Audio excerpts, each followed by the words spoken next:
السلام عليكم. شايفين القراقيش الساده الجميله التحفه دي باللون الجميل دوت؟ يلا بقى نعملها مع بعض النهارده بمكونات سهله وسريعه جدا، مش هتاخد معاك وقت خالص، وبنص كيلو دقيق هتطلعي كميه حلوه قوي تنفع للمدرسه الصبح ان شاء الله الولاد يفطروا بيها او لما ينزلوا يروحوا المدرسه.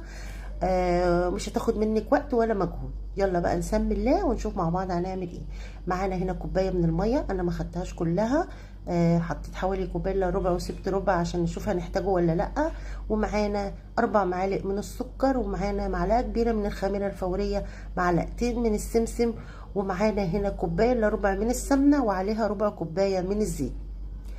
زي ما انت شايفه كده فضينا المكونات كلها دي مع بعض، هنبتدي بقى نقلبها تقليبه حلوه كده، وبعد كده هننزل عليها بقى بنص كيلو من الدقيق.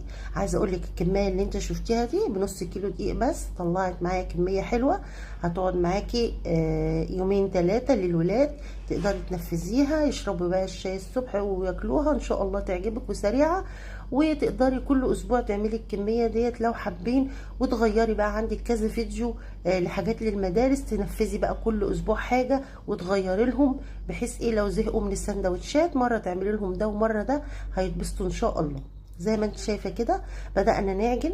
حسيت ان انا محتاجه الميه اللي انا كنت سايباها، كنت سايبه حوالي ربع كوبايه من الميه، ما خدتش الكوبايه كلها، قلت اجرب الاول كده واشوف. زي ما احنا عارفين لازم الميه دي نضيفها بالتدريج، وبعد كده فضلت ادعك وخدت الكميه كلها. يبقى انا كده نص كيلو دي اخد معايا كوبايه مليانه من الميه وكوبايه مليانه من ايه الماده الدهنيه اللي هي زيت وسمنه مع بعض.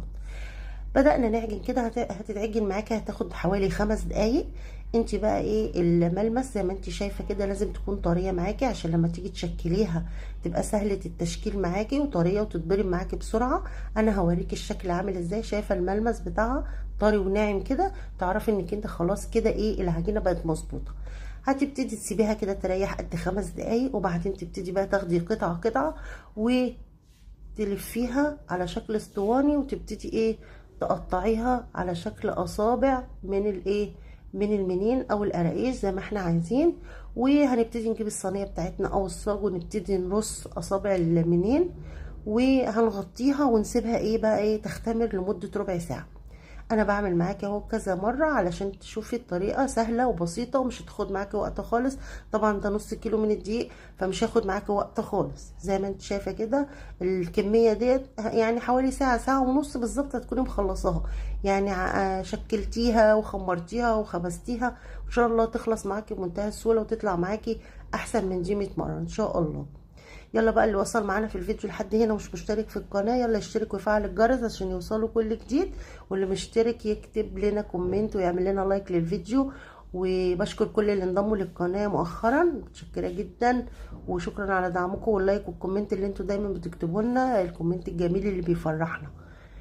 زي ما انتوا شايفين كده انا بدأت اخلص اهو، دي اخر حاجة، لسه في قطعة كده اخر قطعة في العجينة هبتدي اعملها معاكم.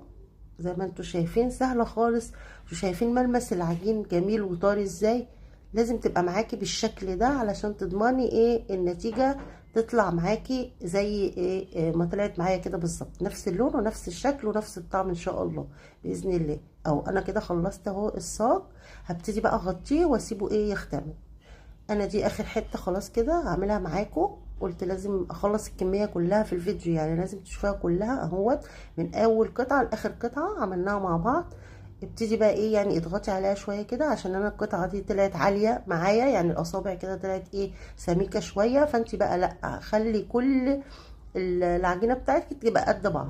دي اخر حته حطيتها هنا في الصينيه ديت عشان كان خلاص الصاج اتملى، وتخلي كده ايه ما بين كل قطعة وقطعة مسافة كده بسيطة، هي مش هتلزق يعني بس عشان ايه ساعة لما تختمر تبقى ايه في فرصة ايه تعلى ايه براحتها وتختمر براحتها يعني.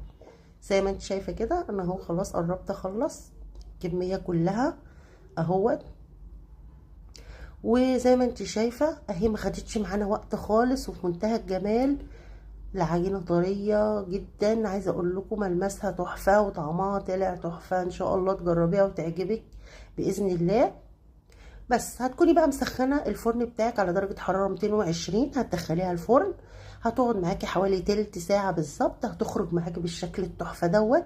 زي ما انت شايفة لون وسمك جميل جدا وقرمشة مفيش بعد كده. ان شاء الله تنفذيها وتعجبك، واشوفك على خير في فيديوهات جاية كتير. مع السلامة.